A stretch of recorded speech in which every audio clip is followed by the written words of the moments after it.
মা তুমি এত চিন্তা করো কেন বলো তো? নাইট শিফট তো কি হয়েছে? আমি তো হসপিটালের ভিতরেই থাকবো। আর ভগবান আছে, তোমরা কত কষ্ট করে আমাকে ডাক্তার বানিয়েছো, উনি তোমাদের কষ্ট বিফলে যেতে দেবে না। সবে পেশেন্ট দেখা শেষ হলো মা, খুব টায়ার্ড লাগছে, আমি একটু রেস্ট নেব, তুমিও এবার ঘুমাও।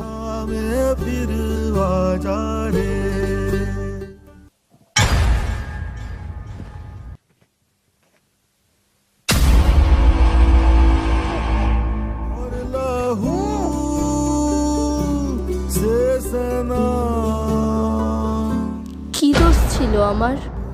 আমি তো সততার সাথে আমার ডিউটি করছিলাম, ওই নরপিশাচগুলো আমার জীবন কেড়ে নিল।